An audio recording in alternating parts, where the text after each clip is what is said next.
শাস্ত্রে এক জায়গায় বর্ণনা করা হচ্ছে যে দেখো যে ভগবান কৃষ্ণকে বাদ দিয়ে যারা দেবতাকে ভজনা করে, ভগবান কৃষ্ণকে বাদ দিয়ে যারা দেবদেবীর পূজা করে, বলে তারা নিজের মাকে ছেড়ে হ্যাঁ অন্য পিশাচির কোলে আশ্রয় গ্রহণ করছে। আমি বলছি না, শাস্ত্রে বলছে। কৃষ্ণ হচ্ছে মাতা। ভাগবতমে বলা হচ্ছে শ্রিয়াপতি, যজ্ঞপতি, ধরাপতি, লোকপতি।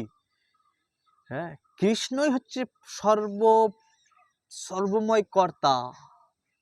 ভগবদ গীতায় ভগবান বলছে যে অর্জুন অহম সর্বস্ব প্রভব। মানুষ ভগবদ গীতা পড়ে না বলে তারা দেবদেবীর চরণে আশ্রয় গ্রহণ করে। মানুষ ভগবদ গীতা ভাগবতম পড়ে না বলে, যারা জানে না, ভাগবতে বর্ণনা করা হচ্ছে কৃষ্ণস্তু ভগবান স্বয়ং। কৃষ্ণ হচ্ছে স্বয়ং ভগবান। এই সমস্ত মানুষ ভাগবতম জানে না বলে তারা আশ্রয় গ্রহণ করছে কোথায়? বিভিন্ন দেবদেবী চরণতলে। যে নিজের মাকে ছেড়ে পিশাচির কোলে আশ্রয়, এর কারণ কি? তাই জানে না যে কৃষ্ণকে ছেড়ে অন্য দেবদেবীর আশ্রয় গ্রহণ করলে কখনোই কিন্তু মুক্তি পাওয়া যায় না। হিরণ্যকশিপু ব্রহ্মার আশ্রয়ে ছিল, কিন্তু মরতে হয়েছে, খুংখার ভাবে মরেছে। রাবণ ছিল শিবের চেলা, শিবের ভক্ত, খুংখার ভাবে মরে গেছে, শিব ঠাকুর দেখতেও আসেনি।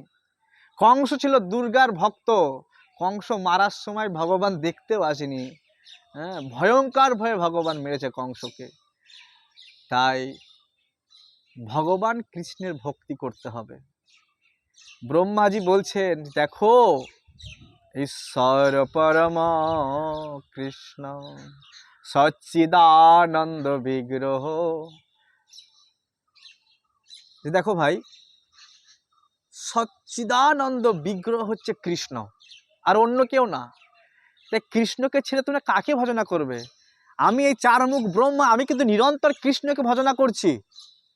শিব ঠাকুরে বলছেন আরাধনানাম সর্বেশাম বিষ্ণু আরাধনাম পরম।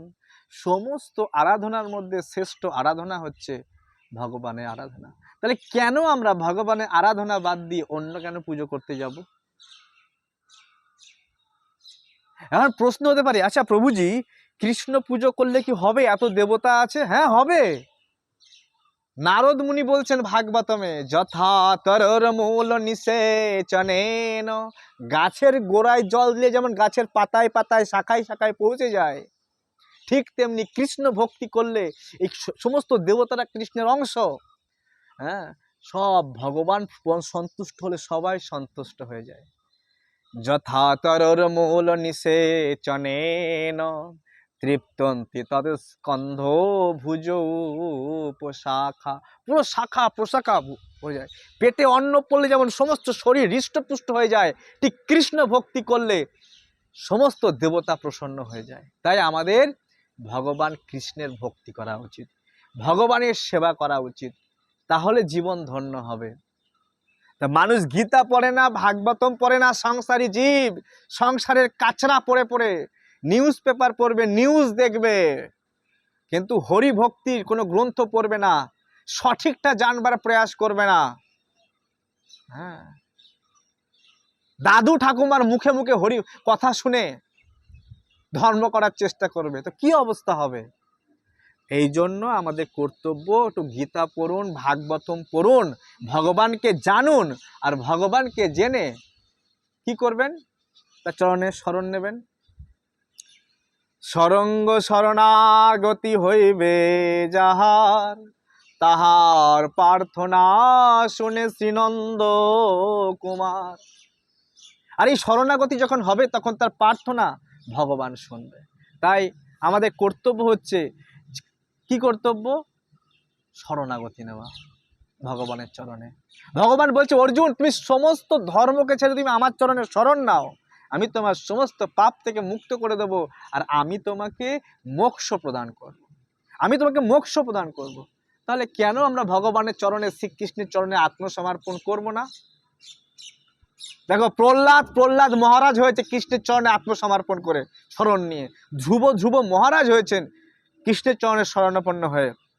নারদ মুনি হয়েছেন, দাসীপুত্র থেকে নারদ মুনি হয়েছেন কৃষ্ণের শরণাপন্ন হয়ে।